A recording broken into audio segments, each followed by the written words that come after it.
warahmatullahi wabarakatuh. Nama saya Siti Hartati dari Prodi PGMI 2A. Di sini saya memenuhi tugas UAS Filsafat Pendidikan Islam. Yang pertama, jelaskan tren dan perkembangan keilmuan saat ini. Ada beberapa teknologi yang menjadi tren dari perkembangan teknologi. Salah satunya yaitu artificial intelligence dan machine learning. Mungkin kita sudah tidak asing lagi dengan istilah artificial intelligence yang biasa disebut dengan kecerdasan buatan. Mungkin sudah dikenal karena berbagai inovasi kecerdasan buatan yang memampuni serta memiliki potensi yang merevolusi setiap aspek dalam kehidupan sehari-hari seperti pekerjaan, mobilitas, bidang kedokteran, ekonomi, dan komunikasi. Selain itu, juga berperan penting di segala bidang industri, bisa mendeteksi dokumen palsu hingga mengolah data. Sedangkan machine learning merupakan cabang pengaplikasian dari yang mana lebih berfokus pada pengembangan sebuah sistem yang cakupannya tidak jauh berbeda dengan seperti pengenalan gambar, mendeteksi terjadinya kecurangan sistem maupun data yang palsu. Yang kedua, apa yang kalian pahami dari filsafat pendidikan Islam? Filsafat pendidikan Islam yaitu merupakan kajian filosofi mengenai berbagai masalah pendidikan yang berlandaskan ajaran Islam. Kajian-kajian filosofi yang merupakan pemikiran secara mendalam,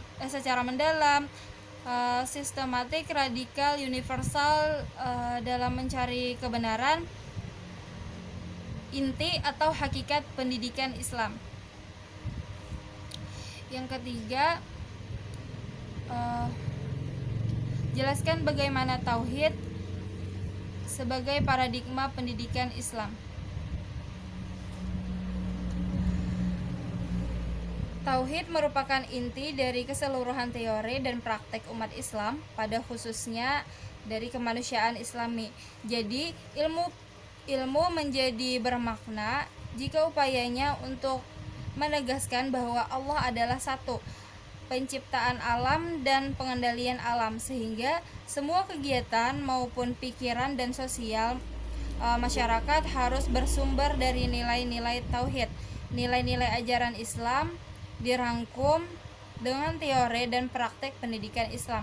Hal ini menjadi keharusan bagi umat Islam untuk lepas dari hegemoni teori pendidikan sekuler.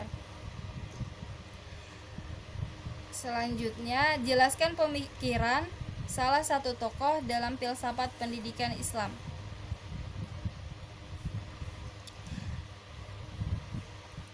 Di sini ada pemikiran dari Al-Kindi yang mana dengan filsafat, ilmu filsafat merupakan ilmu tentang hakikat segala sesuatu dipelajari orang menurut kadar kemampuannya, yang mencakup ilmu ketuhanan, keesaan, serta ilmu-ilmu semua yang bermanfaat. Filsafat ketuhanan, Al-Kindi mengungkapkan bahwa Allah merupakan wujud yang hak, yang tidak ada ketiadaan selamanya, yang akan selalu demikian wujudnya secara abadi. Tuhan adalah wujud yang paling sempurna, dan Tuhan hanyalah esa atau satu.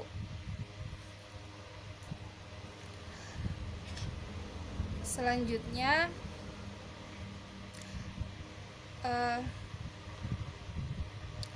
rangkuman dari video yang di dalamnya moderasi beragama, internalisasi nilai-nilai moderasi beragama di Indonesia.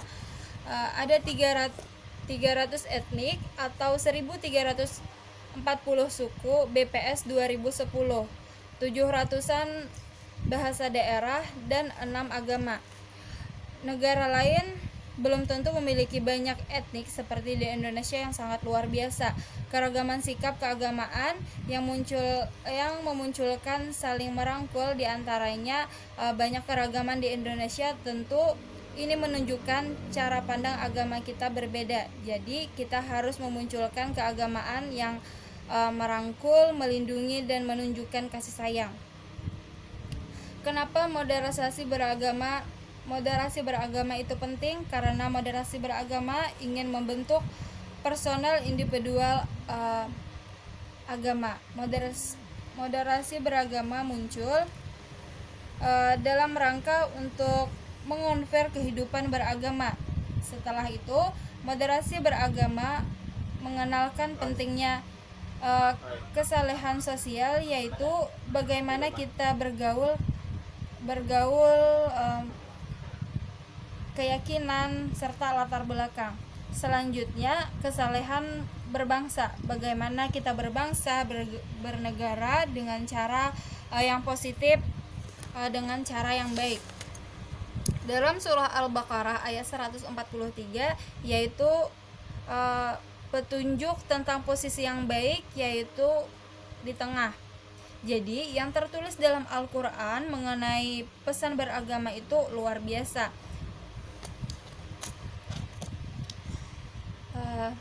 Apa itu moderasi beragama?